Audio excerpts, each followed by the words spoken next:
من الشيطان اللعين الرجيم. بسم الله الرحمن الرحيم. الحمد لله وكفى وسلام على عباده الذين اصطفى،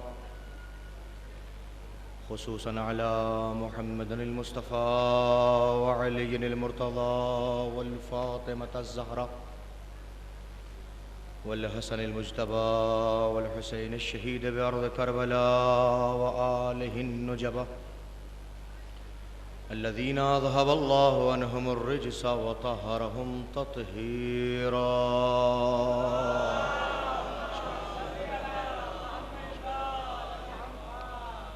ولعنة الله على ظالميه الأعداء وقاتليه الأشقياء ما دام الصبح والمساء. أما بعد، فقد قال الله تبارك وتعالى في كتابه العلا والفرقانه الهدى. بسم الله الرحمن الرحيم. لقد كان لكم في رسول الله أسوة حسنة. صلوات پڑھ لیں محمد و آل محمد.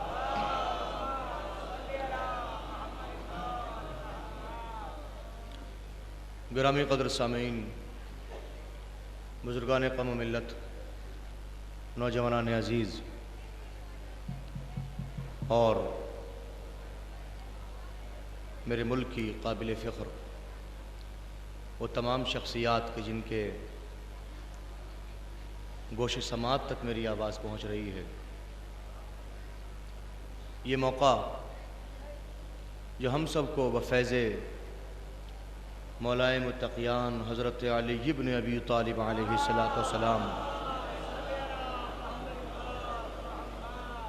میسر ہوتا ہے، اور تمام مومنین اپنی اپنی جگہوں سے یہاں پر کچھ فیض کے حصول کے لیے تشریف لاتے ہیں، تو ایسا نہیں ہے کہ یہ موقع ایسا ہو کہ روا روی میں کچھ باتیں کہہ دی جائیں اور جن کا کوئی نتیجہ موجود نہ ہو. اس موقع سے جتنا فائدہ اٹھایا جا سکتا ہو اٹھایا جائے، اور عالم اسلام کو متوجہ کیا جائے کہ آج ہم کس دور میں زندگی بسر کر رہے ہیں اور ہماری ضروریات ہمیں کس طرف لے کے چلی جا رہی ہیں. قرآن حکیم کی جس آیہ کریمہ کو سرنامہ کلام کے طور پر پیش کیا، اس آیہ کریمہ کے حوالے سے آپ حضرات مسلسل سماعت فرماتے رہتے ہیں. ارشاد بارگاہ عادیت ہو رہا ہے، لقد کان لکم فی رسول اللہ اسوۃ حسنہ. اللہ کے رسول کی زندگی میں تمہارے لیے مکمل طور پہ نمونہ عمل ہے. یعنی حضور سرور کائنات کی زندگی ایسی زندگی ہے جس زندگی کو ہمیں اپنانا چاہیے، جس زندگی کے اوپر ہمیں اس طرح چلنا چاہیے کہ ہماری زندگی عین مطابق سیرت رسول ہو جائے. لیکن جب اس حکم کو ہم دیکھتے ہیں اور اللہ کی طرف سے اس کیفیت کا احاطہ کرتے ہیں، تو پھر احساس ہوتا ہے کہ پھر جب تک اسلام ہے، جب تک مسلمان ہیں، اس وقت تک سیرت رسول کو موجود رہنا چاہیے. اس لیے کہ جو اللہ یہ کہہ رہا ہے کہ رسول کی زندگی تمہارے لیے نمونہ عمل، تو وہ حکم کچھ خاص افراد کے لیے تو نہیں ہے، اس حکم کا تعلق تمام عالم انسانیت کے لیے ہے. اور جب تمام عالم انسانیت کے لیے وہ حکم ہے، تو جب تک ایک بھی انسان اس کائنات میں موجود رہے گا، اس وقت تک حضور اکرم کی سیرت طیبہ کا موجود رہنا بھی ضروری ہے. اب مسئلہ یہ ہے کہ اب ہم اپنی زندگی کو گزارنے کے لیے یہ دیکھیں کہ ہمارے رسول اس مرحلے پر کیا کرتے تھے. صلو کما رأیتمونی اصلی، ایسے نماز پڑھو جیسے مجھے نماز پڑھتے ہوئے دیکھتے ہو. لہذا عالم اسلام کا متفقہ طور پہ فیصلہ ہے کہ نماز ویسے پڑھنی چاہیے جیسے حضور نے پڑھی ہے. اب جو جیسے بھی نماز پڑھ رہا ہے اپنی اپنی نماز کے ساتھ ساتھ یہ دلیل ضرور پیش کرتا ہے کہ ہماری نماز ویسی نماز ہے کہ جیسے رسول نے پڑھی تھی. اب جب نوعیت یہ ہے کہ ہماری نماز مطابق نماز رسول، تو کیا صرف یہ کیفیت نماز ہی سے متعلق ہے؟ نہیں، زندگی کے ہر مرحلے پر کھانا ویسے کھانا چاہیے جیسے حضور کھاتے تھے، پینا ایسے چاہیے جیسے حضور پیتے تھے، گفتگو ایسے کرنا چاہیے جیسے حضور گفتگو کرتے تھے، دیکھنا ایسے چاہیے جیسے حضور دیکھتے تھے، چلنا ایسے چاہیے جیسے حضور چلتے تھے، روزہ ایسے ہو جیسے حضور رکھتے تھے، حج ایسے ہو جیسے حضور کیا کرتے تھے. یعنی زندگی کے ہر عمل کو ایسے انجام دینا ہے کہ جیسے حضور سرور کائنات انجام دیا کرتے تھے. تو اب ہمارے سامنے وہ نماز کا طریقہ ہونا چاہیے کہ جو حضور کا طریقہ، وہ روزے کا طریقہ ہونا چاہیے جو حضور کا طریقہ، وہ حج کا سلیقہ ہونا چاہیے جس طرح حضور نے حج انجام دیا. لیکن پریشانی کا مقام یہ ہے کہ آج ایک مسلمان کلمہ پڑھنے کے بعد، لا الہ الا اللہ کہنے کے بعد، محمد الرسول اللہ کہنے کے بعد جب آگے بڑھ کے زندگی کے مقام عمل میں قدم رکھنا چاہتا ہے تو ہر جگہ اختلاف نظر آتا ہے. مسجدوں میں اختلاف، وضو میں اختلاف، نماز میں اختلاف، روزے میں اختلاف، حج میں اختلاف، افکار میں اختلاف، اعمال میں اختلاف. تو رسول نے کوئی ایک نماز پڑھی ہوگی. ایسا نہیں ہے کہ ہر مسلمان اپنی مقام پر جب یہ کہتا ہوا نظر آتا ہے کہ میری نماز مطابق نماز رسول، تو جس طرح مسلمانوں میں اختلاف ہے ویسے رسول کے عمل میں بھی اختلاف ہوا ہو. ایسا نہیں ہو سکتا. اب ہمیں دیکھنا چاہیے کہ پھر اس جگہ پر آنے والے مسلمان اپنے عمل میں سچے ہیں یا اپنے عمل میں جھوٹے. میں بہت احتیاط کے ساتھ جملے کہنے کا عادی ہوں. مجھے بس یہ بتائیے کہ اتنے مسلمان، ایک دو نہیں، خود حضور نے ارشاد فرمایا ستفرق امتی علی 73 فرقہ کلہم فی النار الا ملتا واحدہ. میری امت ان قریب 73 فرقوں میں تقسیم ہو جائے گی. کلہم فی النار، سب کے سب جہنم میں جائیں گے، الا ملتا واحدہ، مگر سوائے ایک ملت کے. مجھے بس یہ بتائیے کہ 73 میں سے 72 جہنم میں کیوں گئے؟ ایک جنت میں کیوں جا رہا ہے؟ کیا اس کا مطلب یہ نہیں ہے کہ 72 کا عمل مطابق عمل رسول نہیں ہے؟ ملاحظہ فرمائیے گا. اس کیفیت کو ملاحظہ کر لیا تو یقین مانی میں تمہید مکمل ہو گئی. اور پھر میں گفتگو کو آپ کے سامنے پیش کر دوں. ظاہر مجھے احساس ہے کہ آپ حضرات اس کیفیت کو کس طرح ملاحظہ فرما رہے ہیں، اور یقیناً یہ میرے لیے خوش آئند گفتگو ہے. آپ حضرات کی آنکھیں کھلی ہیں، میں اپنی گفتگو کو آپ تک پہنچا رہا ہوں. 72 لوگ جہنم میں جا رہے ہیں، ایک جنت میں کیوں؟ کیا 72 کلمہ توحید نہیں پڑھتے؟ کیا 72 کلمہ رسالت نہیں پڑھتے؟ کیا 72 اذان نہیں کہتے؟ کیا 72 اقامت نہیں کہتے؟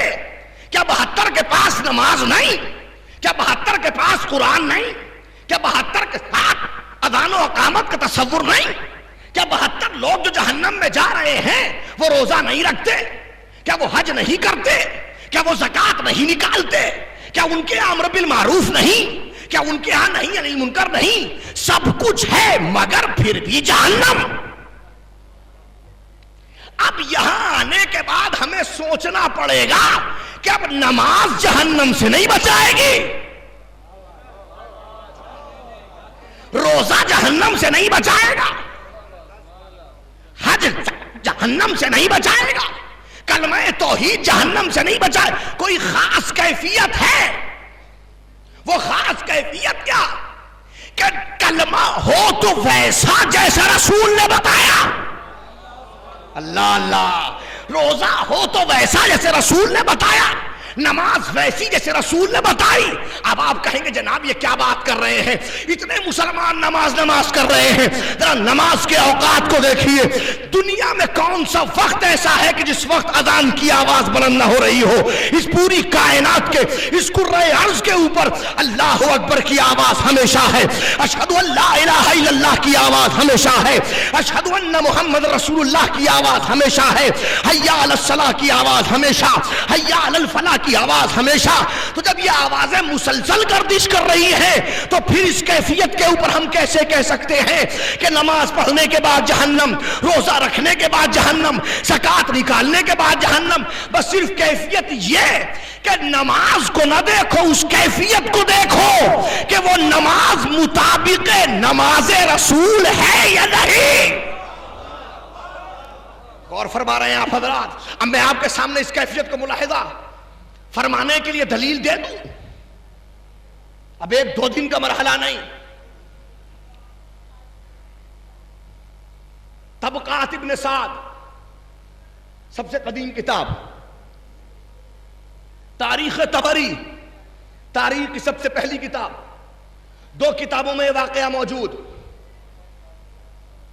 کہ حضور سرور کائنات سن 11 ہجری میں اوائل میں اس دنیا تشریف لے کے گئے, اور آپ کے 25 سال کے بعد, بہت توجہ دیکھیے گا, نماز کے بعد جہنم, سجدوں کے بعد جہنم, اس کیفیت کو ملاحظہ فرمائیے گا. 25 سال کے بعد حضور جا چکے, اور 25 سال کے بعد کا واقعہ کہ بصرے کے مقام پہ ایک جنگ ہوئی جس کو جنگ جمل کہا جاتا ہے, جس کو جنگ بصرہ کہا جاتا ہے.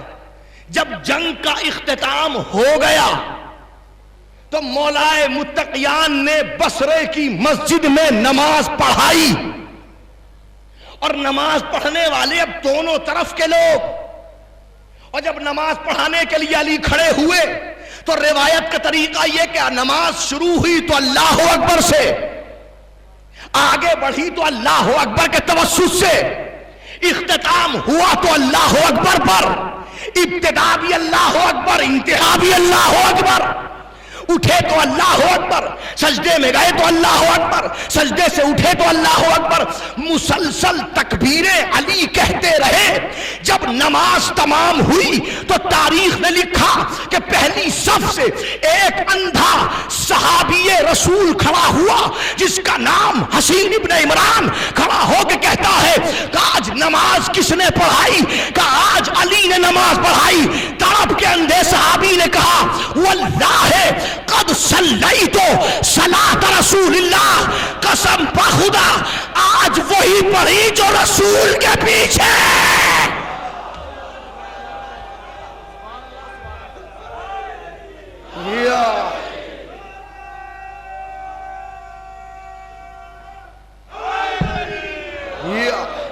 قسم بخدا وہی نماز پڑھی جو رسول کے پیچھے پڑھتا تھا. تو 25 سال کے بعد ایک اندھے صحابی نے اس بات کا ثبوت دیا کہ 25 سال کے اندر نماز میں اتنی تبدیلی ہو گئی کہ نماز سے تکبیریں ختم کر دی گئیں. علی نے تکبیریں کہہ کر رسول والی نماز یاد دلا دی. اب اگر آپ کی سماعت اس کیفیت کے اوپر محسوس کرنے پر آمادہ ہے کہ جملہ کہوں, یہ واقعہ اپنے اندر بہت کچھ کہتا ہوا نظر آتا ہے. واقعہ نے خود بتا دیا کہ سرکار مدینہ کی نماز اور تھی, مدینہ سرکار کی نماز اور. صلوات پڑھے محمد و آل محمد.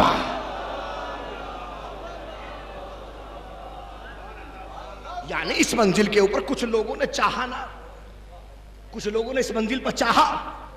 ملاحظہ فرما رہے ہیں آپ حضرات, ضرورت ہے سیرت رسالت مآب کی کہ ہم رسول کی سیرت پر عمل کریں. لیکن ہوا کیا کہ رسول ہی کی سیرت کو, اب آپ کہیں گے کہ یہ کام ناگہانی طور پہ ہو گیا. ایک واقعہ اپنے اندر مسلسل ہونے کے لیے بہت کچھ چاہتا ہے. خرامہ خرامہ تبدیل ہو ہی جاتی ہے.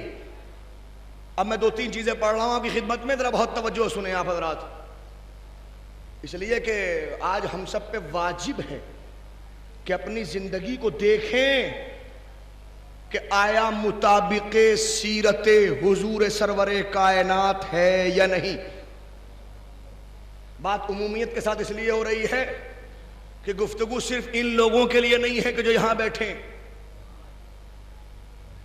گفتگو کا اظہار نہ جانے کہاں کہاں بذریعہ انٹرنیٹ ہو رہا ہے. کوئی ایک فرد بھی اگر انٹرنیٹ کے اوپر بیٹھ کے اس کیفیت کو سنے تو اس تک ہم سب کا پیغام پہنچے. اور ہم یہ دعوت دے رہے ہیں کہ آئیے سمجھیے اس مرحلے کو. کیوں اختلاف ہوا؟ حضور کی سیرت بگڑی کیوں؟ کبھی سوچا آپ نے؟ رسول نے ایک ہی طرح نماز پڑھی ہوگی، یہ نماز میں اختلاف کیوں؟ کیوں نماز میں اختلاف ہوا؟ ایک صاحب نے ہم سے کہا کہ آپ ہاتھ باندھ کے کیوں نہیں پڑھتے؟ میں نے کہا سرکار آج ہی باندھ لوں گا، مگر بھائی یہ بتائیے کہ باندھوں کہاں؟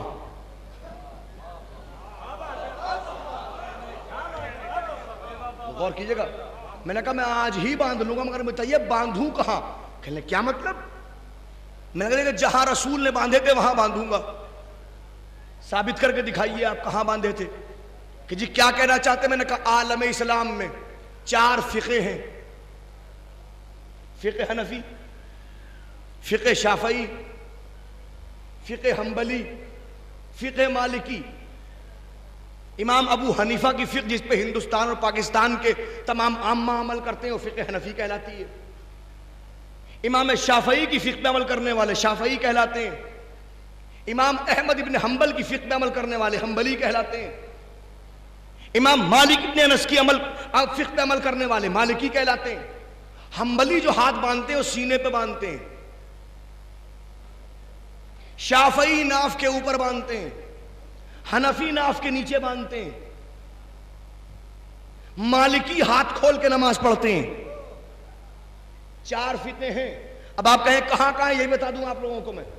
ہندوستان پاکستان میں فقہ حنفی پہ عمل کرنے والے لوگ ملیں گے آپ کو. الجزائر، ٹیونس وغیرہ یہاں پر اگر آپ دیکھیں گے فقہ مالکی کے اوپر عمل کرنے والے ملیں گے. سب ہاتھ کھول کے نماز پڑھتے ہیں، کوئی شیعہ نہیں ہے مگر ہاتھ کھول کے نماز پڑھتے ہیں فقہ مالکی پہ عمل کرنے والے. پورے سعودی عرب کے اندر اور یہ اطراف کے اندر سب کے جب ہے فقہ حنبلی پہ عمل کرنے والے ملیں گے آپ کو. مصر اور افریقہ کے اندر ملنے والے ملیں گے آپ کو جو فقہ شافعی پہ عمل کرتے نظر آتے ہیں. تو ہے نا 4 فقہ کے اوپر، ایک سینے پہ باندھ رہے ہیں، ایک ناف کے اوپر، ایک ناف کے نیچے. میں نے کہا ابھی باندھوں گا مگر یہ بتاؤ باندھوں کہاں؟ لطف کی بات یہ کہ جو ہاتھ کھولتے ہیں اور ہمارے درمیان کوئی فرق نہیں ہے، وہ بھی ہاتھ کھول کے یہی رکھتے ہیں، ہم بھی ہاتھ کھول کے یہی رکھتے ہیں. تب وہاں باندھنے کا اختلاف اس بات کی بین دلیل ہے کہ رسول نے باندھے نہیں، کچھ اور لوگوں نے بنوائے. اب دیکھیے آپ کہنا کیا چاہتے ہیں آپ کہ کسی اختلافی موضوع کو پڑھ رہے ہیں اس منزل کے اوپر. دیکھیے موضوع کو اختلافی ہونا الگ ہے، اس کو اس طرح پڑھنا الگ ہے. میں تنقید برائے تنقید کا عادی نہیں ہوں، میں اس منزل پہ کہنے کا عادی ہوں کہ آپ ذرا توجہ تو کریں. اختلاف آیا کہاں سے اور کیوں آیا؟ بہت توجہ دیکھیے. میرے سامنے میرا نوجوان مجمع بیٹھا ہوا ہے، میرے بزرگ بیٹھے ہوئے ہیں جو بہت توجہ کے ساتھ سماعت فرما رہے ہیں. اختلاف آیا ہے کسی غیر جگہ سے اور جان بوجھ کر اختلاف پیدا کیا گیا.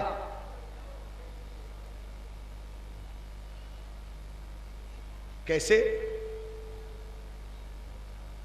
آدمی ایک دن پیدا ہوتا ہے یا بار بار پیدا ہوتا ہے؟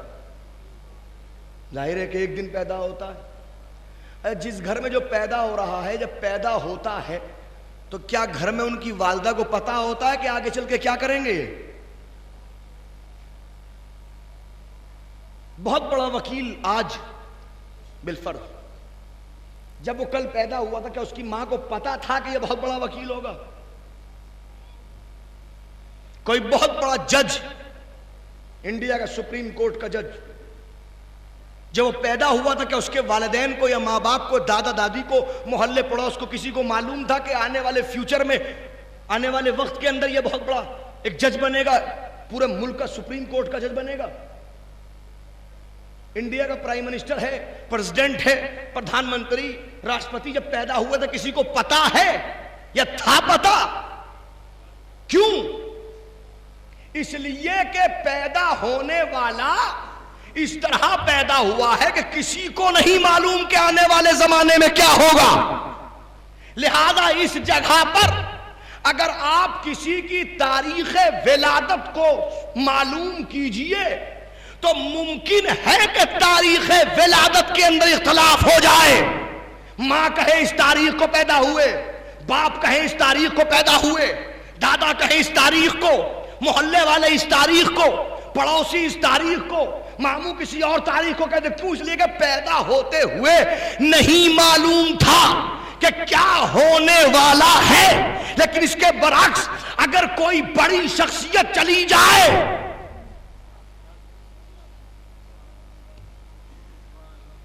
بہت توجہ، انڈیا میں کچھ کو ایسے حادثات ہیں کہ جو ہسٹری میں لکھے گئے. اندرا گاندھی پرائم منسٹر تھی جب قتل کی گئی، کس تاریخ کو قتل ہوئی؟ جو ہسٹری کا طالب علم فوراً بتائے گا اس تاریخ کو. گاندھی خاندان سے معلوم کیجئے، وہ بھی اسی تاریخ کو بتائیں گے. ہسٹری کے کسی بھی اسٹوڈنٹ سے پوچھے، وہ بھی اسی تاریخ کو بتائے گا. تاریخ بھی وہی، ٹائم بھی وہی، دن بھی وہی. کیوں؟ اس لیے کہ بڑا انسان، بڑے عہدے پر فائز انسان اس دنیا سے گیا. اب میں یہاں پوچھوں کہ حضور کی تاریخ ولادت کیا ہے؟ اختلاف سمجھ میں آتا ہے کہ چونکہ حضور پیدا ہوتے ہوئے کسی کو نہیں معلوم، لیکن میں کہوں گا جس رسول کے ساتھ آخری حج میں 1.5 لاکھ صحابیوں کا مجمع ہو، وہ رسول کس دن اس دنیا سے گیا، کس تاریخ کو گیا؟ اسلامک ہسٹری سے معلوم کیجئے. مزیدار بات یہ ہے کہ ہر فرقے کی الگ الگ تاریخ، اور ہر فرقہ اپنی اپنی بات کو آگے رکھ رہا ہے. 12 ہی تاریخ کو پیدا بھی ہوئے، 12 ہی تاریخ کو چلے بھی گئے. کہ نہیں 5 کو گئے، نہیں 7 کو گئے. کچھ لوگوں نے کہا 15 میں، ہم لوگوں نے کہا 28 میں. یہ اختلاف کیوں؟ اس کا مطلب کچھ لوگ مسلمان ہوئے ہی اسی لیے تھے تاکہ اسلام کو اختلاف کی آماجگاہ بنا کر آنے والے زمانے کو نجات سے دور کر دیا جائے. اب ظاہر ہے کوئی آپ سے کہے کہ آپ بات نہ کیجئے، آپ یہ بات نہ کہیے، تو معاف کیجئے کہ جو یہ کہہ رہا ہے وہ آپ کو نجات سے روک رہا ہے. تو پھر کیا کیا جائے؟ حاصل تو کرنی سیرت نبی، اور سیرت نبی بھی ویسی جیسی رسول کی سیرت ہے، واقعاً سیرت ہے. تو پروردگار ایسے ہنگام میں کہ جب 25 سال کے بعد سیرت بگاڑ دی جائے، 11 ہجری میں جناب حضور گئے اس دنیا سے، 1434 ہجری چل رہی ہے.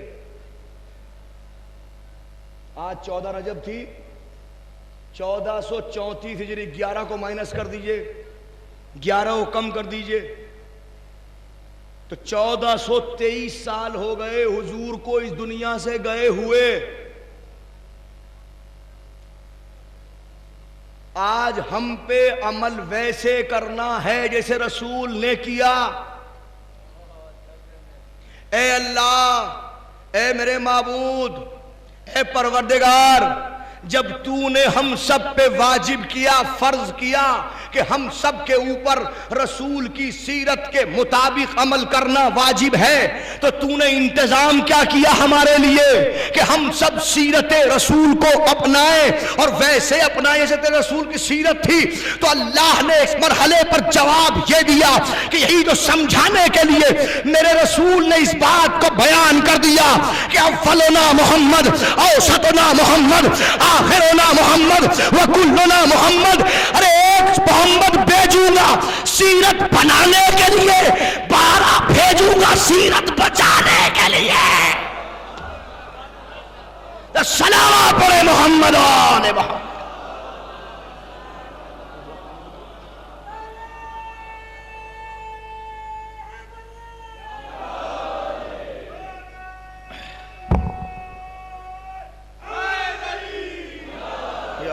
ایک محمد سیرت بنانے کے لیے اور 12 محمد سیرت بچانے کے لیے۔ لہذا آپ کی کیفیت یہ کہ برائے نام بھی فرق نہیں ہے، وہ بھی محمد تھے، یہ بھی محمد ہے۔ لیکن آئیے میں ذہنوں کو اور قریب کر دوں، اس لیے کہ اس کیفیت سے ہم آہنگ ہونے کے لیے وہ سہارا لوں کہ جس سہارے کو آپ حضرات ذرا قریب سے جانتے ہیں۔ آج ہماری اسلامک دنیا میں، ہم سب مسلمانوں کی دنیا میں اقوال حضور سرور کائنات موجود، لیکن ہم ان اقوال سے بہت دور ہیں۔ حضور نے ارشاد فرمایا کہ اگر تمہیں نفع چاہیے، زیادہ فائدہ چاہیے تو تجارت کو اختیار کرو۔ تجارت میں اللہ نے نفع کے 9 حصے رکھے ہیں اور ایک حصہ اللہ نے باقی تمام چیزوں میں رکھ دیا۔ 9 حصے اکیلے تجارت میں، بزنس کے اندر۔ اب بزنس کے اندر بھی لوگ نکلے تو اپنے اپنے اصول، ایسا نہیں ہے کہ بزنس کے اصول اسلام نے نہ دیے ہوں، پوری کتاب مقاصد موجود ہے، علماء پڑھتے ہیں، پڑھاتے ہیں، اور لوگوں کو چاہیے کہ وہ اس کیفیت کو حاصل کریں۔ پورے اصول ہیں، ہر چیز کے اصول موجود ہیں اسلام میں۔ اب وہ ہوا کیا کہ ایک صاحب جو ہیں، بہت توجہ دیکھیے گا، ایک صاحب جو ہیں انہوں نے بزنس کیا مائک کا۔ ظاہر ہے مائک ہر جگہ ضروری ہے، جہاں 10 مومنین ہوئے آواز پہنچانے کے لیے پہلے جیسے گلے تو ہے نہیں کہ معلوم ہے کہ خطیب یہاں سے پڑھتے تھے اور وہاں تک آواز جایا کرتی تھی۔ اب وہ یہاں تک بھی آواز پہنچانے کے لیے مائک کا سہارا۔ اب وہ مائک کا بزنس کیا تو مائک بزنس مختلف چیزیں ہیں، ان کو جانا ہے الیکٹریشین کے پاس بھی جانا ہے، وہاں سے تیار کرانا ہے باکس، اور بھی چیزیں تیار کرانی ہیں، اور وہیں ان کو ایسی راڈ بھی تیار کرانی ہے۔ بہت توجہ۔ اب ظاہر ہے کہ جب انہوں نے راڈ تیار کرانی 2 اوپر اور نیچے کی، تو وہ گئے کارخانے کے بعد، جانے بعد کارخانے میں پہنچے اور جانے بعد میں کہا کہ انہوں نے مجھے جناب ایسے 500 راڈ چاہیے، 500 راڈ چاہیے۔ انہیں کیسی جو جناب ایسی میں ایسی بنوا کے ایک لے گیا تھا، میں نے کہا دیکھیے ایسی چاہیے۔ انہیں ٹھیک ہے جناب تیار ہو جائیں گے، کتنے کی؟ اتنے کی ہیں جناب، اتنی کوانٹٹی میں چاہیے، 500 کی تعداد ہے اور اس طرح کی کہ نہیں اتنے پیسے طے ہوں گے، بات ختم ہو گئی۔ ہم چھوڑ کے چلے آئے۔ کارخانے والے نے کیا کام کیا، ہماری دی ہوئی راڈ اپنے جو ان کے ہاں کاریگر ہیں جو کام کرتے ہیں ان کو دی کہ دیکھیے ویسے 500 راڈ بننی ہے، انہیں بہتر ہے وہ بنائیں گے کیسے؟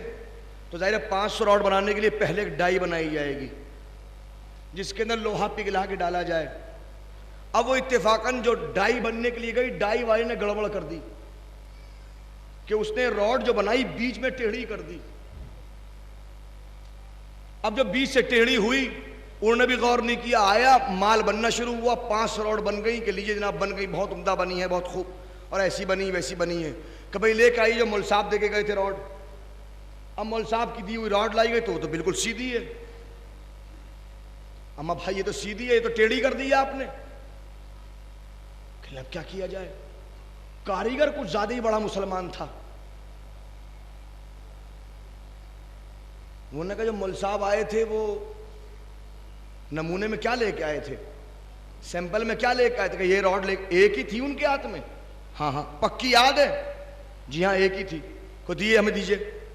انہیں اٹھائی، میری دی ہوئی راڈ اٹھا کے انہیں بھٹی میں جھونک دی اور اپنی ڈائی میں سے بنائی ہوئی ایک راڈ نکالی اور کہا کہ دیکھیں اس کو رکھیے سیمپل کی جگہ پر، اور جب مولوی صاحب آئیں تو کہیے گا یہ آپ کا بنا ہوا مال ہے، وہ کہیں گے تو ٹیڑھی، تو کہہ دے گا جیسے آپ دے کے گئے تھے ویسی ہے. اب ہم پہنچ گئے کہ نا مال تیار ہے کہ جی ہاں مول صاحب بالکل تیار ہے, چونکہ مسلمان کارخانہ تھا نا. بہت توجہ کہ جی مال تیار ہے, اور جی مول صاحب آپ کے لیے پیسے بھی کم لگا دیے ہیں, اپنوں کے لیے بہت کم ہے ہمارے یہاں, لوگ آتے نہیں وہ الگ بات ہے, لیکن اپنے لیے بہت کم ہے. میں جی دکھائیے, وہ راڈ دکھائیے, لی سرکار آپ کی راڈ. ہم نے دیکھا, میں نے بھائی یہ راڈ تو میری, میں تو ایسے میں سیدھی راڈ تھی بالکل, یہ ٹیڑھی راڈ کہاں مائک میں چلے گی. کہ جناب سرکار جیسی آپ دے گئے تھے ویسی ہے. میں نے کہا لائیے میری سیمپل کی نمونے والی راڈ. مجھے جو آپ دوڑ کے لے کے آئیے اندر رکھی ہوئی الماری میں. اب الماری سے راڈ نکل کے آئی وہ بھی تو اسی ڈائی کی نکلی ہوئی ہے. کہ جناب یہ رہی آپ کی ڈائی سے نکلی ہوئی, دیکھیں یہ ہے آپ کی راڈ. اب میں کبھی اس کو دیکھوں گا کبھی اس کو دیکھوں گا, کیا کہوں گا میں, کچھ کروں گا؟ ظاہر ہے کہ وہ مسلمان تو ہم بھی مسلمان, کچھ کر سکتے ہیں؟ نہیں کر سکتے. لہذا سمجھدار لوگوں نے ایک کام کیا, بہت توجہ, سمجھدار لوگوں نے ایک کام کیا کہ اب اگر کہیں پر مال ڈھلوانا ہو اور خطرہ موجود ہو جائے مسلمانوں سے کہ کہیں گڑبڑ نہ ہو جائے, تو سمجھدار لوگوں نے نمونہ ایک نہیں بنوایا, سمجھدار لوگ ہمیشہ نمونہ دو بناتے ہیں اور لے کے آتے ہیں. جناب یہ لیجئے ایک نمونہ آپ کے لیے, اس کے مطابق مال ڈھالیے اور دوسرے نمونے پہ سگنیچر کر کے ہمیں دیجئے, یہ ہم گھر پہ رکھیں گے. کیوں؟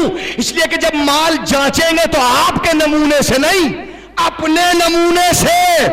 سمجھ میں آیا؟ لَقَدْ كَانَ لَكُمْ فِي رَسُولِ اللَّهِ أُسْوَةٌ حَسَنَةٌ, اللہ کے رسول کی زندگی ہے سیمپل, نمونہ. اللہ نے نمونہ دیا ہماری زندگی کے مال کو ڈھالنے کے لیے. بس عزیزو شاید اس بات کو اللہ نے محسوس کر لیا, لہذا اللہ نے ابتدا ہی میں ایک نور کو دو حصوں میں تقسیم کر دیا. ایک حصہ محمد کے نام کا, ایک حصہ علی کے نام کا. محمد کا حصہ دیا عوام کو کہ اپنا مال بناؤ, اس کے اعتبار سے علی کو رکھا اپنے پاس, مال چاچیں گے اس کے اعتبار سے.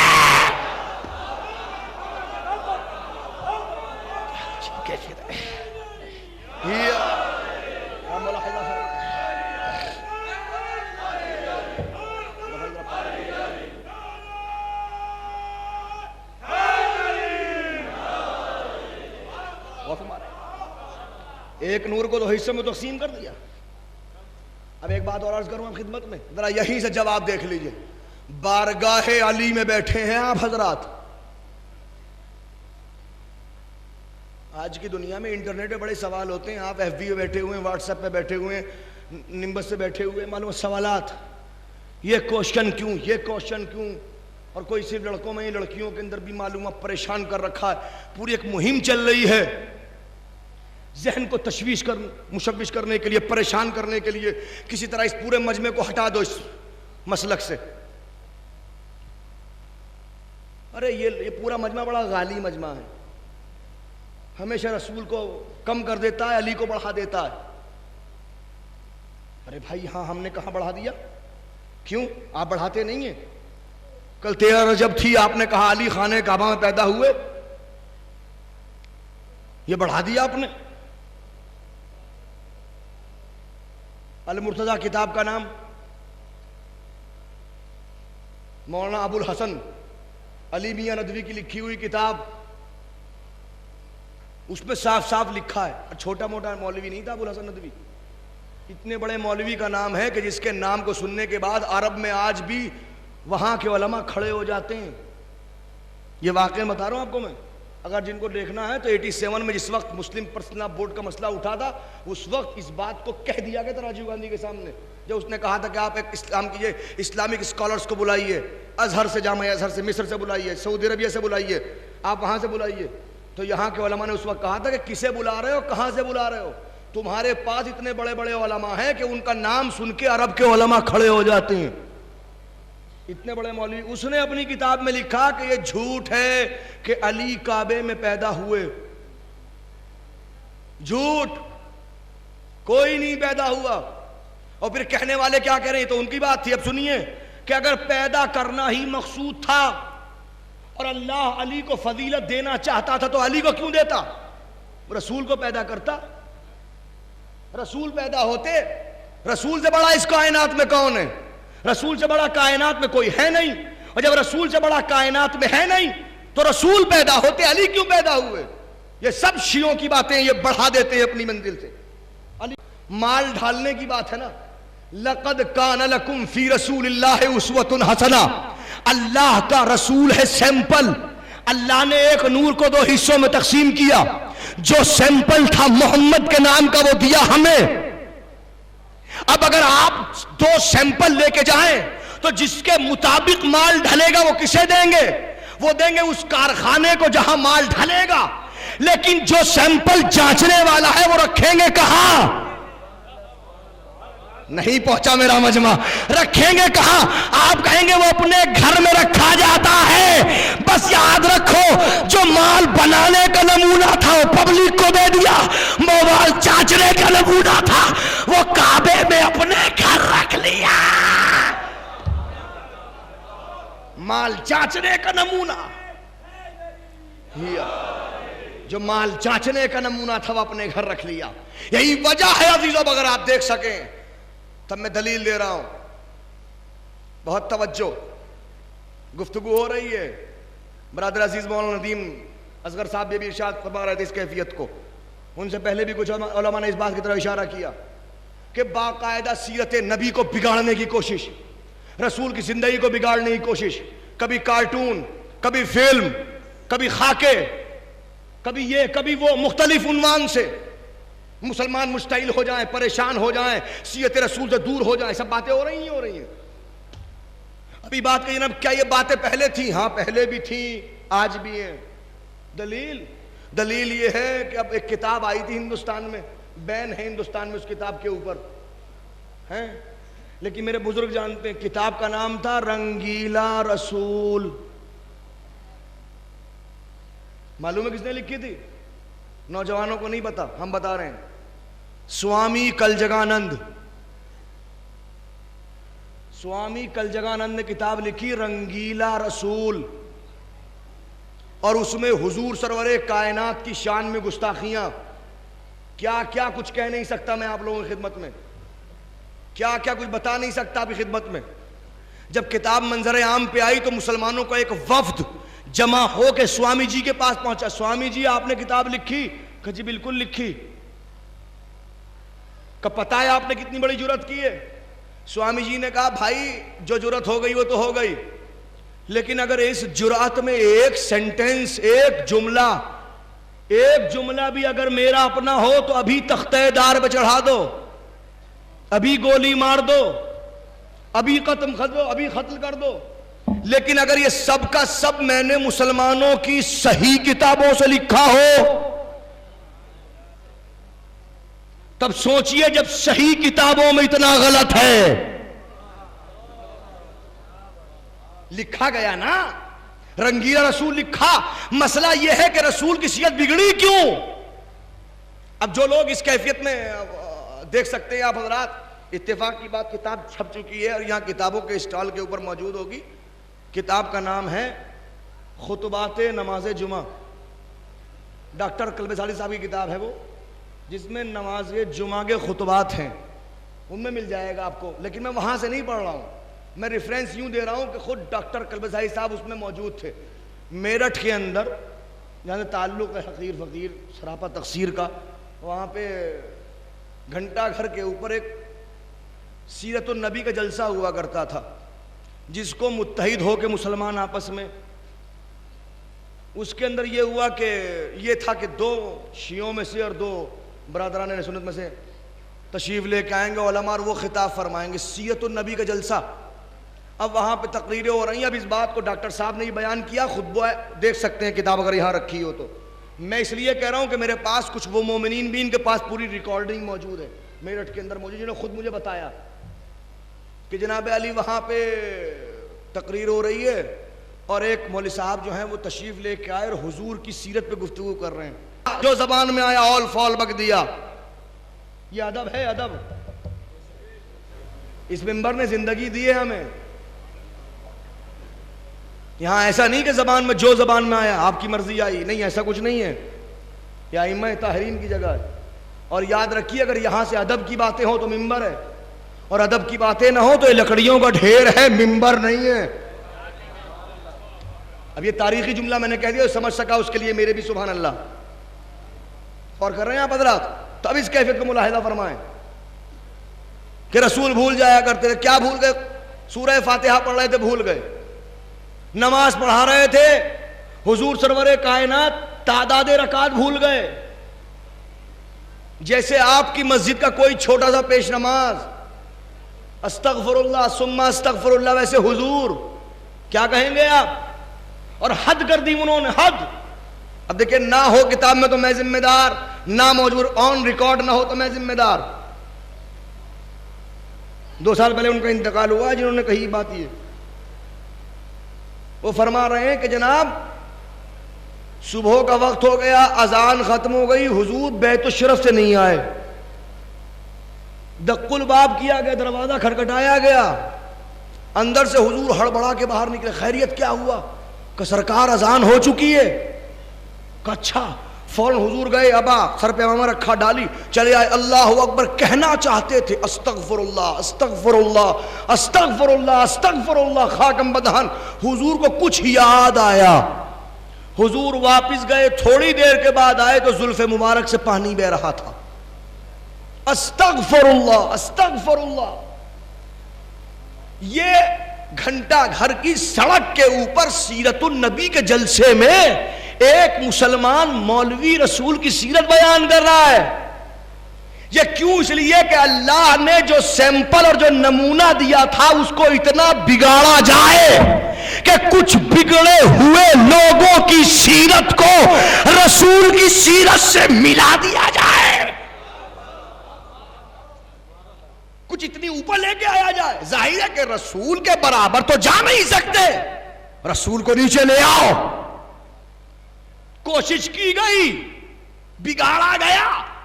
اب ظاہر ہے کہ بگاڑا کیوں گیا یہ اپنی جگہ پر, لیکن میں سیدھا سیدھا حل دے رہا ہوں. بگاڑا اس لیے گیا کہ چونکہ نمونہ تھا مال ڈھالنے کا, اور جو مال ڈھالنے کا نمونہ تھا وہ بگاڑ دیا گیا. رنگیلا رسول لکھ دی گئی, لیکن کمال پروردگار کہ جو نمونہ مال جانچنے کا تھا ان سے محبت, ان سے عداوت, یہ محبت میں بگاڑے گئے, وہ عداوت کے اندر محفوظ رہ گئے. ایسا نہیں ہے کہ کوشش نہ ہوئی. 70 سال تک ہر منبر سے علی کو گالیاں دی گئیں. اتنا سب کچھ کوشش کے باوجود رسول کی سیرت بگاڑ دی گئی, علی کی سیرت برقرار رہی. وہ مال ڈھالنے کا نمونہ, وہ مال چاچنے کا نمونہ رنگیلا رسول تو لکھا گیا, رنگیلا علی نہ لکھا گیا. کیوں؟ اس لیے کہ مال چاچنے کا نمونہ. اب آپ کہیں گے کہ یہ بات کہیں کہاں سے آپ نے, تو میرے سامنے کوئی 1-2 نہیں, اس چیلنج کے ساتھ آپ کی خدمت میں گفتگو عرض ہے کہ جہاں جہاں مال جانچنے کی بات ہو کسی ایک جگہ رسول کو دکھا دیجئے, اور جہاں جہاں مال جانچنے کی بات ہو علی کو میں دکھاتا ہوں. موت آئی, ملک الموت بعد میں آتا ہے, میرا مولا پہلے آتا ہے. قبر میں چاہنے والے بیٹے, باپ, بھائی, اقربا, عزیز, رشتہ دار چھوڑ کے قبر تاریک کر کے چلے آتے ہیں. سب چلے آئے کوئی نہ گیا، منکر نکیر بعد میں آئے، علی پہلے آئے۔ کیا محسوس کیجئے گا آپ حضرات کیفیت؟ یہ تو عقیدے کے سوال کی منزل، جہاں پوچھنے والے بعد میں، امام پہلے، اور وہ اعمال کے سوال کی منزل کہ جب قیامت میں میزان لگایا جائے گا۔ یہ جملے قسم بخدا کتنا دل کو تقویت دیتے ہیں کہ جہاں حارث حمدانی سے مولائے متقیان نے کہا تھا، اے حارث،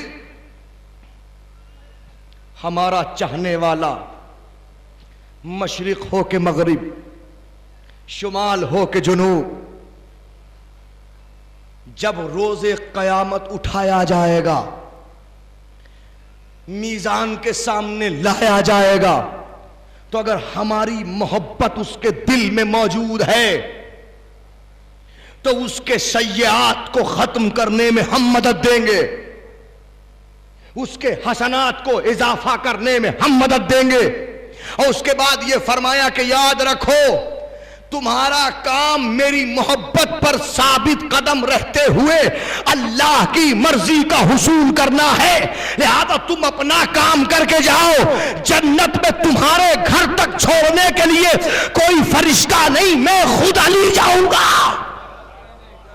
اب آپ کہیں کہ جناب بڑی بات چھوٹے منہ سے اچھی نہیں لگتی، تو جا کے دیکھیں مناقب مرتضوی میں جملہ موجود ہے کہ عالم اسلام کے پہلے خلیفہ نے کہا، لا یجوز احد الصراط الا من کتب علی الجواز، کوئی پل صراط سے اس وقت تک نہیں گزر سکتا جب تک کہ علی کے ہاتھ کا لکھا ہوا پروانہ اس کے پاس نہ ہو۔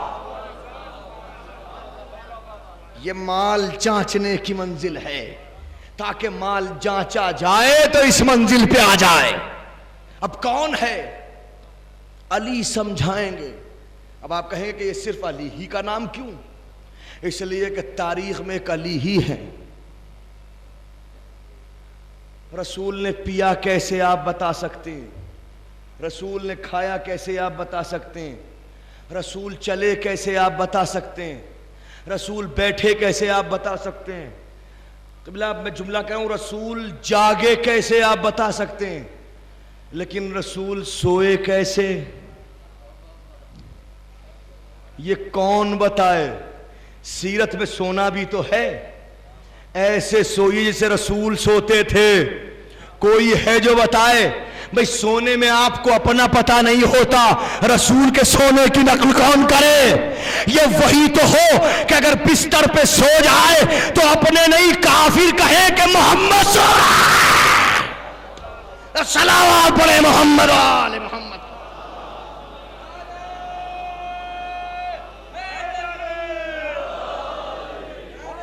اپنے نہیں،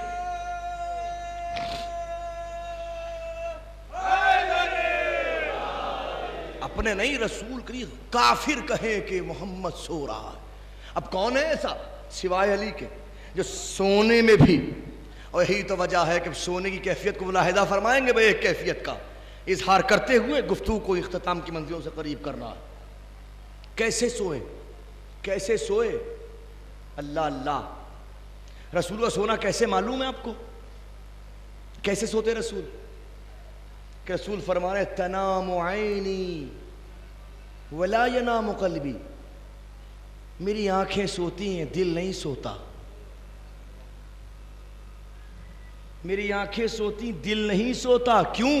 اس لیے کہ نزول وحی ہوتی ہے قلب پر، اگر قلب سو جائے تو وحی کہاں نازل ہو؟ لہذا رسول کی آنکھیں تو سوتی ہیں دل نہیں سوتا، تو جو رسول کے سونے جیسا سوتا ہو اس کے لیے ضروری ہے کہ آنکھیں سو جائیں دل نہ سو۔ اب آپ کہیں گے دلیل، میں کہوں گا دلیل شب ہجرت میں علی کے سونے کا بکنا ہے، بکنا یاد رکھے سونے والی کیفیت میں نہیں ہوتا، جاگنے والی کیفیت میں ہوتا ہے۔ اب چونکہ سونا بکنا ہے لہذا سونا بھی ضروری، بکنا ہے جاگنا بھی ضروری۔ آنکھیں سو رہی ہے، دل جاگ رہا ہے۔ علی کا سونا، رسول کا سونا، جو مکمل سیرت نبی کا آئینہ دار، جو بتائے کہ رسول کی سیرت کیا ہے۔ یہی وجہ ہے کہ کوئی بتا نہ سکا کہ رسول جیسا کیسے ہونا۔ یہ بتایا تو صرف اور صرف اس گھرانے نے بتایا کہ جس گھرانے کو اللہ نے معین ہی کیا ہے سیرت رسول کی بقا کے لیے۔ انی لم اخرج بشرا ولا بطرا ولا مفسدا ولا ظالما بل خرجت لطلب الاصلاح فی امت جدی وانی اسیر بسیرت جدی وابی علی ابن ابی طالب۔ آج 14 رجب ہے، بس 14 دن اور انتظار کیجئے۔ یہ جملے آپ کے گوشے سماعت سے بار بار ٹکرائیں گے۔ جہاں مجلس پڑھنے جائیں گے وہاں آپ ان جملوں کو سنیں گے۔ تاریخ طبری میں جملے موجود ہے کہ جس وقت مولائے متقیان کا یہ عظیم الشان فرزند مدینے سے نکل رہا تھا تو اس وقت یہ جملے کہہ رہا تھا، حسین کی زبان مطہر سے نکلنے والے جملے، انی لم اخرج بشرا ولا بطرا، میں شر پھیلانے کے لیے نہیں، میں مشکلات کھڑی کرنے کے لیے نہیں، میں فساد پھیلانے کے لیے نہیں، میں ظلم پھیلانے کے لیے، بل خرجت لطلب الاصلاح فی امت جدی، میں اس لیے خروج کر رہا ہوں کہ اپنے نانا کی امت میں اصلاح چاہتا ہوں۔ مولا اصلاح کیسے ہوگی؟ کیسے ہوگی اصلاح؟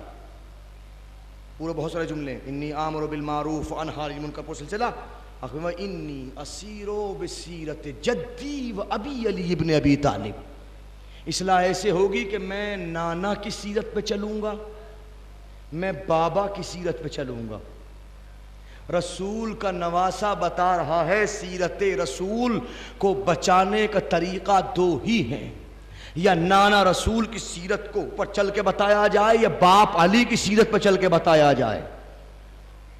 اب جو دعویٰ کرے بس یہ دیکھیے کہ کس کے پاس یہ دونوں سیرتیں موجود ہیں، کون اس منزل کے اوپر۔ یہی وجہ ہے، عجیب کیفیت ہے۔ آپ ملاحظہ فرمائیں گے تاریخ کہتی ہے کہ ایک منزل کے اوپر جس وقت ظالم سینے پر سوار ہوا تو چہرے پر ظالم کے نقاب بندھی ہوئی تھی۔ حسین نے ایک جملہ کہا، شمر ذرا اپنے چہرے سے نقاب ہٹا دے۔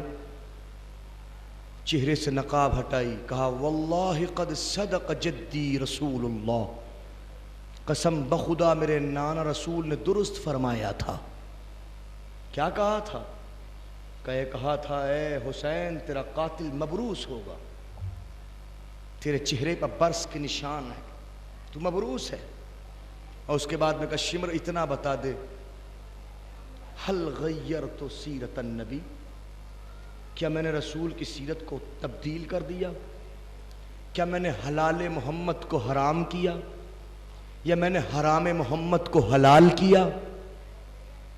کون سے میں نے فرائض میں تبدیلی کر دی؟ بتا کیا کیا ہے میں نے؟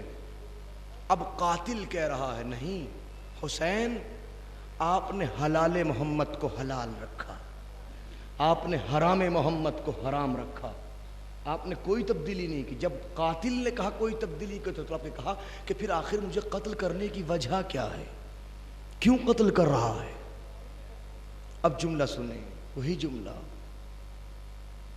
بغضا لابیک، اے حسین تیرے باپ علی کا بغض ہمیں تیرے قتل پہ آمادہ کر رہا ہے۔ اللہ اللہ، علی نے کیا جرم کیا؟ کیا جرم ہے علی کا؟ علی کا یہ جرم ہے کہ علی نے اسلام بچا دیا۔ کیا جرم ہے علی کا؟ علی کا جرم یہ ہے کہ اپنی پوری زندگی کو بقائے اسلام پر فنا کر دیا۔ کیا جرم ہے علی کا؟ جرم یہ ہے علی کا کہ علی نے کبھی عدالت سے اپنے منہ کو نہ موڑا. علی کا ایک ہاتھ عدالت کو، ارے جس کی تلوار عدالت کو نہ چھوڑتی ہو، یہ جرم ہے علی کا. اس جرم کی سزا حسین بھگت رہے ہیں. اس جرم کی سزا. کوئی حرام محمد میں تبدیلی نہیں، کوئی حلال محمد میں تبدیلی نہیں. اور پھر یہی نہیں، ظالموں نے مسئلہ یہیں تک نہ رکھا. عجیب کیفیت. روایت یہ کہتی ہے کہ وس ٹکڑے کو بھی چن چن کے مارا گیا کہ جو رسول کے نواسے کے ساتھ آیا تھا. کون؟ اللہ اللہ، علی اکبر ہم شبیہ پیمبر. رفتار، گفتار، انداز، اطوار، صورت، سیرت مکمل رسول جیسے. روایت یہی کہتی ہے کہ جب رسول زیارت کرنے کی مسلمان مشتاق ہوتے تھے تو حسین کے گھر پہ آ کے کہتے تھے حسین اپنے اکبر کو دکھا دو. اللہ اللہ اللہ اللہ ایسا. اور یہ تو کم سے کم وہ ہیں کہ جن کے لیے آپ کہہ سکتے ہیں کہ یہ سب لڑنے آئے ہیں. عباس لڑنے آئے ہیں، علی اکبر لڑنے آئے ہیں، قاسم لڑنے آئے ہیں، حسین لڑنے آئے ہیں. حسین تو اپنے ساتھ ساتھ اپنی عصمت کی وہ دلیلیں لے کر آئے کہ جن کے لڑنے کا تصور بھی کوئی نہیں کر سکتا. حسین اپنے ساتھ ششماہ علی اصغر کو لے کے آئے. اللہ اللہ، کون ششماہ؟ آج 14 رجب تھی، 4 دن پہلے اس ششماہ کی ولادت ہوئی ہے.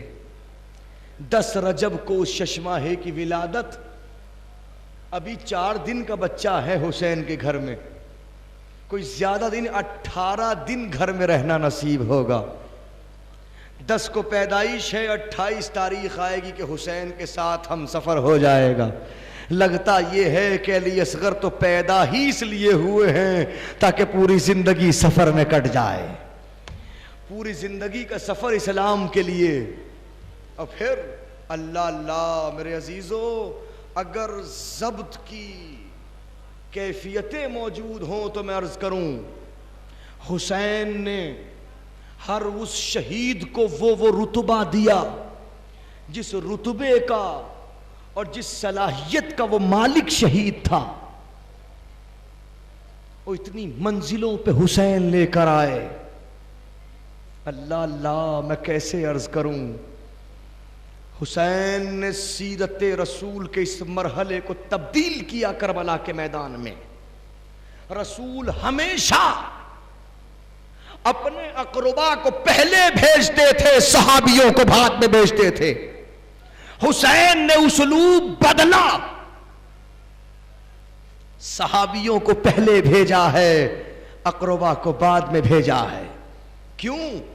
اس لیے کہ وہاں میں اور یہاں میں فرق ہے. وہاں رسول کے ساتھ جانے والے بھوکے نہیں ہوتے تھے، رسول کے صحابی پیاسے نہیں ہوتے تھے. لہذا ظاہر ہے کہ وہاں ڈائریکٹ موت کی طرف بھیجنا ہے، وہاں امتحان نہیں ہے. لہذا پہلے اپنے قرابت داروں کو بھیجو تاکہ کوئی یہ نہ کہہ سکے کہ محمد اپنے صحابیوں کو مروانے کے لیے لے کے چلے آئے، قتل کروانے کے لیے لے کے چلے آئے، ذبح کرانے کے لیے لے کے آئے. جو بھی کہے تو یہی کہے کہ محمد پہلے اپنے گھر والوں کو بھیجتے ہیں، اور جس کے دین میں کچھ کمی ہوتی ہے وہ کبھی گھر والوں کو نہیں بھیجتا. محمد نے ہمیشہ گھر والوں کو بھیجا. لیکن حسین نے اس لیے تبدیل کیا، کربلا کے میدان میں 3 دن کی بھوک اور پیاس ہے. وہاں مسئلہ یہ ہے کہ حسین سردار لشکر ہیں، لہذا حسین پہ واجب ہے کہ ان تمام کیفیات کو پیش کریں، کھانے کا انتظام بھی کریں، پانی کا انتظام بھی کریں. لہذا اب اگر حسین کسی کو پانی نہیں دے سکتے تو پیاسا کیوں رکھیں، کھانا نہیں دے سکتے تو بھوکا کیوں رکھیں. لہذا اب حسین کو جس پہ جتنا اعتماد ہے اس کو بعد کے لیے رکھا، جس پہ اعتماد کم ہے اس کو پہلے بھیج دیا. حبیب تم پہلے جاؤ، زہیر تم پہلے جاؤ، سعید تم پہلے جاؤ. جون تم پہلے جاؤ، علی اکبر تم بعد میں جانا، قاسم تم بعد میں جانا، اون محمد تم بعد میں جانا، عباس تم بعد میں جانا۔ بس عزیزو یہاں تک تو آپ کی سمجھ میں آئے گا، میری بھی سمجھ میں آتا ہے، لیکن اس سے آگے ہماری سمجھ میں نہیں آتا۔ بارگاہ حسینیت میں اس بات کو کہا جائے مولا یقیناً علی اکبر کو کب تک رکھا سمجھ میں آیا، قاسم کو کب تک رکھا سمجھ میں آیا، آپ نے عباس کو کب تک رکھا سمجھ میں آیا، لیکن وہ 6 مہینے کی ننھی سی جان اس کو کب تک کے لیے رکھا، اس کو کب تک کے لیے، وہ 6 مہینے کی ننھی سی جان۔ آپ درگاہ مولائے متقیان میں بیٹھے ہیں جو علی ہیں، حسین بھی اپنی کربلا کو سنوارنے کے لیے علی لے کے گئے ہیں، 3 علی ہیں حسین کے پاس، مولا سجاد کا نام بھی علی ہے، علی اکبر بھی علی ہیں، علی اصغر بھی علی ہیں، وہ پہچاننے کے لیے علی بن حسین، علی اکبر، علی اصغر، وہ پہچاننے کے، لیکن سب علی، چھوٹے علی کا تذکرہ کر رہا ہوں۔ بس عزیزو اس منزل کو ملاحظہ فرمائیں کہ آخر کتنا زیادہ اعتبار تھا آتش شیر خار کے اوپر۔ اے میرے بیٹے علی اصغر، تم کسی اور سے پہلے نہیں، صرف مجھ سے پہلے، اللہ اللہ، صرف مجھ سے پہلے۔ اور حسین آئے، اس کیفیت کو تمام مقاتل نے لکھا کہ آنے کے بعد ایک مرتبہ دائیں دیکھا، بائیں دیکھا، آگے دیکھا، پیچھے دیکھا، عجیب کیفیت سے نظم کیا ہے، نہ لشکر نہ سپاہ نہ کثرت الناس، کوئی بھی تو نہیں، تڑپ کے ایک آواز دی، حل من ناصر ینصرنا، حل من مغیث یغیثنا، ہے کوئی جو آواز استغاثہ پہ لبیک کہے، ہے کوئی جو میری اس نصرت کی آواز پہ لبیک کہے۔ بس عزیزو روایت کہتی ہے آواز استغاثہ ختم نہ ہوئی تھی، خیمے سے رونے کی آواز بلند ہوئی۔ حسین پلٹے، بہن زینب یہ میری زندگی میں کیسا رونا، اے زینب ابھی تو حسین زندہ ہے۔ تڑپ کے کہا بھیا علی اصغر نے اپنے آپ کو جھولے سے گرا دیا۔ اللہ اللہ اللہ اللہ۔ علامہ سبط حسن لکھنوی فرماتے ہیں عجیب کیفیت کا حامل، عالم رؤیا میں، خواب کے عالم میں مولا حسین سے پوچھا، مولا جب آپ کو معلوم تھا کہ آپ کی آواز پہ لبیک کہنے والا کوئی نہ ہوگا تو آپ علی اصغر کو میدان جنگ میں کیوں لے کے گئے، کیوں لے کے گئے جب معلوم تھا کہ آپ کی آواز پہ کوئی علی اصغر کو سیراب نہ کرے گا؟ تو عالم کا بچہ 2 طرح سے پالا جاتا ہے، یا ماں کی آغوش میں پالا جاتا ہے، یا جھولے میں جھلا جھلا کے پالا جاتا ہے۔ مجھے معلوم ہے میری شہادت کے بعد جھولے میں آگ لگا دی جائے گی، ماں کے ہاتھ پسے گردن باندھ دیے جائیں گے، اور میرے اصغر کو پالے گا کون؟ میرے اصغر کو پالے گا کون؟ اور پھر میرا اصغر تو میری عصمت کی سب سے بڑی گواہی ہے۔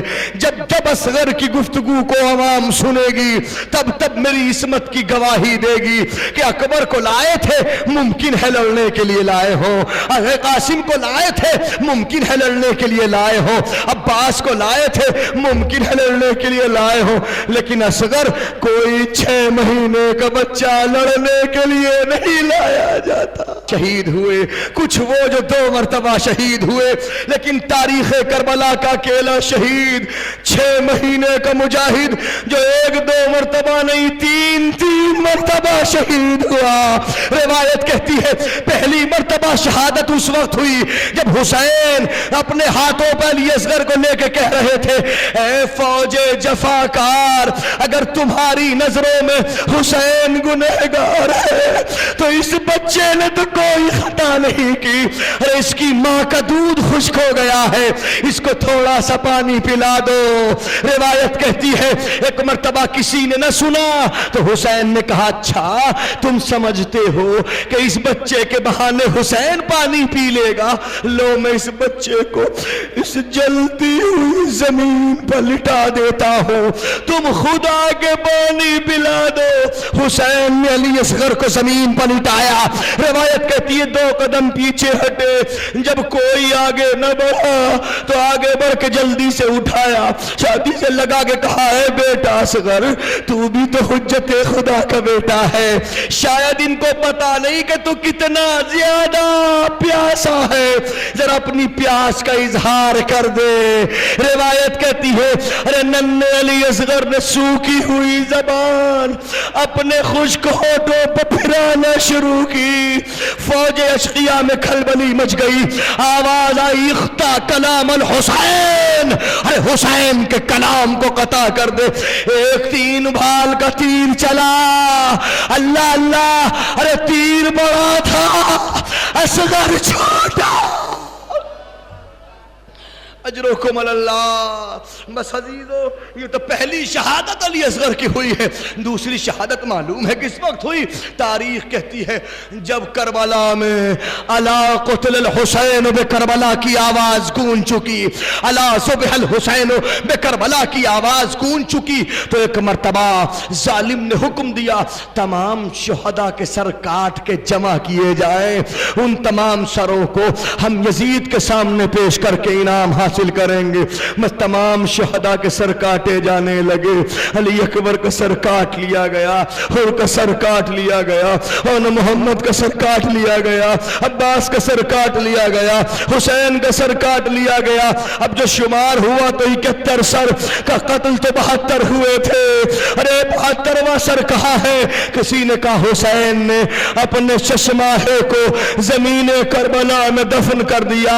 کہاں دفن کیا نشان قبر نہیں معلوم. میں ایک مرتبہ ظالم نے حکم دیا 500 گھوڑے اپنے اپنے ہاتھوں میں, ارے اپنے اپنے ہاتھوں میں نیزہ لے کے گھوڑ سوار آگے بڑھے. مر روایت کہتی ہے فضا در خیمہ پہ کھڑی دیکھ رہی تھی, سڑک کے دوڑی اے بی بی میرا باپ, اے بی بی. بس یہ روایت کہتی ہے ایک ظالم کا سر نیزہ گیا. اب جو باہر نکلا نیزے کے ساتھ علی اصغر کا لاش. اجرکم علی الزہرا, اجرکم علی الحسین. بس عزیز و عجیب کیفیت تاریخ میں لکھی. ماں کھڑی دیکھ رہی تھی, ظالم نے ایک مرتبہ ننھی سی لاش کو نیزے سے الگ کیا, ایک ہاتھوں سے گھنگریالے بال پکڑے, دوسرے ہاتھ سے اپنے خنجر نکالا. ماں دیکھ رہی ہے چشماہے کے گلے پر خنجر چل رہا. اجرکم اللہ. یہ دوسری شہادت. اور تیسری شہادت روایت کہتی ہے کہ جب شام غریبہ ہو چکی تو ظالم نے آگے بڑھ کے کہا اے پسر سعد, عرب کا طریقہ ہے کہ جس کی لاش کو ذلیل کرنا ہوتا ہے اس پر گھوڑے دوڑائے جاتے ہیں. ہم چاہتے ہیں استغفر اللہ میں کیسے عرض کروں کہ حسین کی لاش کو ذلیل کیا جائے. حکم ہوا, گھوڑوں کی نال بندی ہونے لگی. مر روایت کہتی ہے کہ ایک مرتبہ فوج یزید سے کچھ افراد نکلے. نکلنے کے بعد کہا ارے حر ہمارے قبیلے سے تعلق رکھنے والا ہے, ارے ہم یہ ممکن نہیں ہے کہ حر کی لاش کو پامال ہونے دے. کہ اپنے حر کی لاش اٹھا لو. حر کی لاش اٹھی, حر کے بھائی کی لاش اٹھی, حر کے بیٹے کی لاش اٹھی. حر کے روایت کہتی ہے کچھ لوگ آگے بڑھے, ارے ہم سے ام البنین کا تعلق ہے, ہم عباس اور عباس کے بھائیوں کی لاش پامال نہ ہونے دیں گے. کہ اٹھا لو, کہ علی اکبر کی ماں کا تعلق ہمارے خاندان سے ہے, ہم علی اکبر کی لاش پامال نہ ہونے دیں گے, اٹھا لو. روایت کہتی ہے ایک ایک قبیلہ برداشت کر سکے, ارے بارگاہ علی میں بیٹھے تو برداشت کر لیجئے گا, ارے نہ جانے مولا سجاد نے کیسے برداشت کیا. روایت کہتی ہے ایک ایک قبیلہ آگے بڑھتا جاتا تھا اور یہ کہتا تھا جس کا وارث زندہ ہو اس کی لاش پامال نہیں, جس کا وارث زندہ ہو اس کی لاش پامال نہیں ہوتی. میں کیسے عرض کروں, زمین کربلا پر 2 لاشیں رہ گئی, ایک حسین کی لاش, ایک ننھے چشماہے کی لاش. ادھر کے گھوڑے ادھر, ادھر کے گھوڑے ادھر. رے لاش حسین, لاش علی اصغر, واہ محمد.